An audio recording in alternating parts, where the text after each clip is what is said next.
स्वागत है दोस्तों हमारे इस YouTube channel Satish Chauhan study point में। तो दोस्तों आज की इस वीडियो में हम लोग वन पथ पर पार्ट 2 के बारे में पढ़ेंगे। इसकी पिछले वीडियो में हमने वन पथ पार्ट 1 के बारे में बताया था। तो जिन लोगों ने उस वीडियो को नहीं देखा है तो वे लोग हमारे channel Satish Chauhan study point पे जाकर उस वीडियो को देख सकते हैं। उस वीडियो में हमने बताया था कि वन पथ पर जब श्री राम जी, लक्ष्मण और सीता जी तीनों लोग 14 वर्ष के वनवास के लिए जाते हैं तो उनके मार्ग में क्या क्या बाधाएं होती हैं। तो वो था पार्ट 1।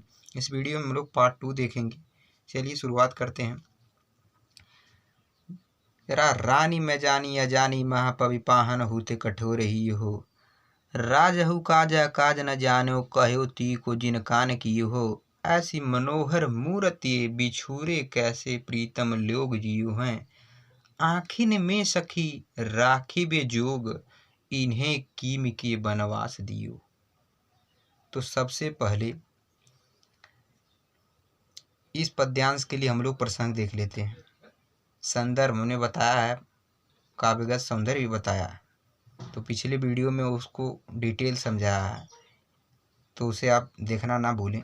चलिए इस पद्यांश के लिए हमारा जो प्रसंग होगा कि ग्रामीण स्त्रियों के द्वारा, इस पद्यांश में गोस्वामी तुलसीदास जी कह रहे हैं कि ग्रामीण स्त्रियों के द्वारा कैकेयी और राजा दशरथ की निष्ठुरता पर प्रतिक्रिया के बारे में बताया गया है। तो ये रहा प्रसंग। व्याख्या से देखते हैं। रानी मैं जानी अजानी महापविपान होते कठोर कियो। जब राम, लक्ष्मण और सीता जी वन को जा रहे होते हैं तो मार्ग में कुछ ग्रामीण स्त्रियां इन तीनों मनमोहक सुंदर शरीर वाले लोगों को देखती हैं तो मनमोहित हो जाती हैं, और एक सखी दूसरी सखी से कहती है कि क्या कहती है, रानी मैं जानी अजानी महापविपाहन हूँ तो कठोर ही हो है, कि रानी मैं मिस मैं जानी मिस जान गई अजानी मिस अज्ञानी महामाने बहु। एक सखी दूसरी सखी से करे कि हे सखी, मैं उस रानी को, अज्ञानी रानी को जान गई हूँ, वो बहुत ही अज्ञानी है। अर्थात श्री राम जी की माँ ने उन्हें वन के लिए भेजा है, तो उनकी माँ के लिए यहाँ कह रहा है कि सखियाँ कहती हे सखी, रानी मैं जानी अजानी महा, माँ माने अधिक, अजानी माने अज्ञानी। हे सखी, वो रानी बहुत ही अज्ञानी है, मैं उसे जान गई हूँ। पविपाहन हूँ ते कठोर ही हो। पवि माने वज्र, पाहन मिस पत्थर, कठोर माने कठोर, ही माने हृदय। पविपाहन होते कठोर ही हो है। पवि और उनका जो हृदय है वो वज्र और पत्थर से भी कठोर है। क्यों कठोर है आगे बताया जाए। राज उकाज अकाज न जानो कहो तीय को जिन कान कियो। राज मिस राजा दशरथ भी, काज अकाज उचित अनुचित न मिस न जानो मिस जाने, और राजा दशरथ भी उचित और अनुचित नहीं समझ पाए। कहो तीय को जिन कान कियो हो। कहो मिस कहा तीय को अपनी पत्नी के कहने पर जो इनको वनवास के लिए भेज दिया है, उन्हें भी उचित अनुचित का ज्ञान नहीं है। ऐसी मनोहर मूर्ति बिछुरे कैसे प्रीतम लोग जिए हैं। ऐसी मनोहर मूर्ति कि यह मनमोहक सुंदर शरीर वाले बिछुरे मिस बिछुड़ कर कैसे प्रीतम मिस चाहने वाले जियो हैं माने जिएंगे, कि इस सुंदर शरीर मनमोहक शरीर से प्रेम करने वाले, इनके चाहने वाले लोग इनसे बिछुड़कर किस प्रकार जीवित रहेंगे। आखिर में सखी राखिबे जोग इन्हें कीम के बनवास दियो है। आगे सखी कह रही हैं कि आखिर में सखी, हे सखी, आखिर में आंखों में, राखिबे जोग, राखिबे माने रखने योग्य, जोग माने योग्य, यानी ये तीनों लोग तो आंखों में बसाए, आंखों में रखने योग्य हैं, आंखों में बसाने योग्य है। इन्हें किमि के वनवास दियो हो। इन्हें किमि माने किस कारण, वनवास दियो माने वनवास दी, इन्हें किस कारण वनवास भेज दिया है। हे सखी, ये तो इतने मनमोहक और सुंदर शरीर वाले हैं, इन्हें तो आंखों में बसाया जाना चाहिए, लेकिन इन्हें किस कारण राजा दशरथ ने वनवास भेज दिया है। तो ये रहा व्याख्या पाठ पद्यांश नंबर 3। इसके लिए हम लोग काव्यगत सौंदर्य देख लेते हैं। तो इसमें भाषा ब्रज है, शैली मुक्तक, छंद सवैया है, रस करुण एवं श्रृंगार रस का प्रयोग किया गया है, अलंकार अनुप्रास है, सब शक्ति लक्षणा और व्यंजना है, गुण माधुर्य। आगे देखते हैं। शीस जटा उर बाहु विशाल, बिलोचन लाल तिरछी सी भवें, तून शरासन बान धरे, तुलसी बन मार्ग में सूटी सभें, सादर बारहि बार सुभाय चीते, तुम त्यों हमरो मन मोहे, पूछती ग्राम वधू शेषु, कहो सावरे से सखी रावरे को है। इस पद्यांश के लिए प्रसंग होगा कि इस पद्यांश में गोस्वामी तुलसीदास जी कह रहे हैं कि ग्रामीण स्त्रियां सीता जी को घेर कर एक ओर बैठे हुए श्री राम के विषय में विनोद करती हुई उनसे प्रश्न पूछ रही हैं। तो इस बात का वर्णन किया गया है। देखिए, शीस जटा उर बाहु विशाल, बिलोचन लाल तिरछी सी भवें। शीस जटा, शीस माने माथे पर, जटा में जटा। एक सखी दूसरी सखी से कहती कि, और सीता जी से पूछती हैं, सभी सखियां एक जगह घेर कर सीता जी को बैठी हैं, और एक सखी सीता जी से कहती कि शीस जटा, जिनके शीस पर जटा है, उर बाहु विशाल, उर माने हृदय, बाहु माने भुजा, विशाल माने बड़ा, और जिनका हृदय और भुजा बहुत विशाल प्रतीत होती है, बिलोचन लाल, बिलोचन में आंखें लाल मिस लाल, और जिनके नेत्र लाल हैं, तिरछी सी भवें, और जिनकी भवें तिरछी सी प्रतीत हो रही हैं, तून सरासन बाण धरे, तून माने तरकस, सरासन माने बाणों को रखने वाला आसन, बाण मिस बाण धरे मिस रखे, जिन्होंने तरकस में धनुष और बाण रखे, अर्थात जिन्होंने धनुष और तरकस में बाण रखा है। तुलसी वन मार्ग में सूटी सोए, तुलसीदास जी करें कि वन मार्ग में यानी जंगल के मार्ग में, सूठी माने सुशोभित हो रहे हैं, सुंदर प्रतीत हो रहे हैं। कि सखियां कहती, हे सखी, हे सीता जी, जिनके शीश पर जटाधारी है, जिनका हृदय विशाल और जिनका हृदय और भुजा विशाल है, जिनकी आंखें लाल लाल है, जिनकी सुंदर सी भवें हैं, जिन्होंने बाण और धनुष तरकस में रखे हुए हैं। और तुलसीदास जी कहते वन मार्ग में जो बहुत ही सुंदर सुशोभित हो रहे हैं, वो तुम्हारे कौन हैं। अर्थात उनके बारे में पूछ रही हैं। सादर बार ही बार शुभाय चित्ते, सादर माने प्रेम पूर्वक, बार ही बार मिस बार बार, शुभ है माने स्वाभाविक रूप से, चित्त मिस देखते हैं, तुम त्यों मिस तुम्ही को, हमरो मन मोहे मिस हमारे मन को भी मोह लिया है। जो आपको बार बार स्वाभाविक रूप से आदर के साथ देख रहे हैं, वे उन्होंने हमारा भी मन मोह लिया है।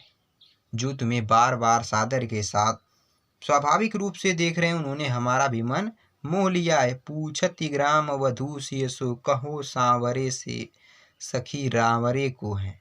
पूछती ग्राम वधू, वह ग्रामीण स्त्री शेषो सीता जी से पूछती है, कहो सांवरे से, हे सखी सांवरे से, वह सांवले से, सखी रावरे को, रावरे माने कौन, हे सखी जो सांवले से हैं वे तुम्हारे कौन हैं।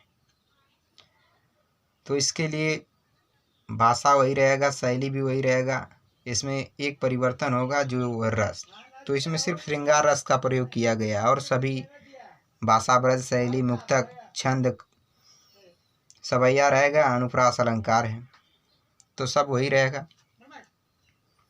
आगे देखते हैं।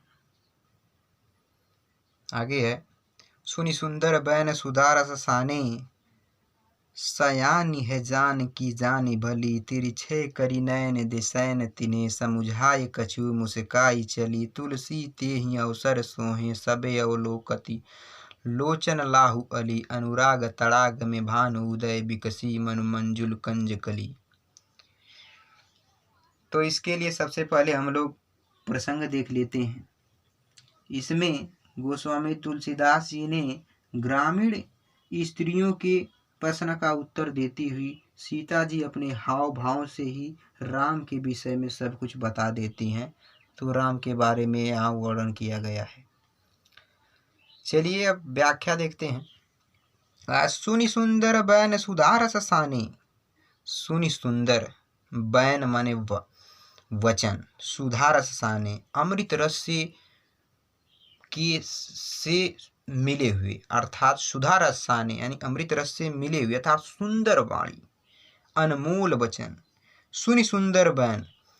अब सीता जी जब उन ग्रामीण स्त्रियों से इस अमृत रस के समान वाणी को सुनती हैं तो सयानी है जाने की जानी भली। सयानी माने होता है ज्ञानी अर्थात विद्वान। सयानी है जानकी जानी भली। श्री जानकी माने सीता जी जानी भली, भली माने अच्छी प्रकार से। जब ग्रामीण स्त्रियां से इस सुंदर अमृत रस से सूची हुई वाणी को, मिश्रित वाणी को सुनती हैं तो सीता जी, ज्ञानी सीता जी भली भांति से जान जाती हैं कि ये स्त्रियां किसके बारे में पूछ रही हैं, उनके कहने का क्या मतलब है। तब सीता जी क्या करती हैं, तिरछे करी नयन दिसैन तिने, समुझाए कछु मुस्काई चली। तिरछे करी नयन दे कि तिरछे करी यानी तिरछे करके नयन दे मिस आँखों के द्वारा, सैन दे मिस संकेत करके, तिन्हें समुझाई उन्हें समझाया, कछु मिस कुछ, मुस्काई चली और मुस्कुराते हुए। उन्होंने अपनी आंखें तिरछी करके संकेतों के द्वारा तथा मुस्कुरा कर ही उन्हें समझा दिया कि ये वे मेरे पति हैं। तिरछे करी नयन दे, आंखें तिरछी करके, सैन तिन्हें संकेतों के माध्यम से, कछु मुस्काई चली और कुछ मुस्कुराते हुए उन्हें समझा दिया कि आप जिनके बारे में पूछना चाहती हैं वो मेरे प्रियतम श्री राम जी हैं, मेरे पति हैं। तुलसी तेहि अवसर सोहे सबय, अवलोकति लोचन लाहु अली। अब तुलसीदास जी कह रहे हैं, तुलसी तेहि अवसर उस क्षण, सोहे माने सुशोभित होता है, सबय मिस सभी, अवलोकति मिस देखती हैं, लोचन मिस आंखें, लाहु माने लाभ उठाते हैं, अली माने सखी। कि जब सीता जी के मुख से इस बात को सभी सखियां सुनती हैं तो सभी लोग इस श्री राम जी के मनमोहक शरीर को देखती हैं और उससे आकर्षित हो जाती हैं, उनसे लाभ उठाना चाहती हैं, अर्थात उनका सौंदर्य बहुत ही सुंदर है तो उनकी सुंदरता का आनंद लेती हैं और बहुत ही मनमोहक रूप से देखते हैं कि इतने सुंदर ये सीता जी के पति हैं। और ऐसा प्रतीत होता है वे नेत्र भंवरे रूपी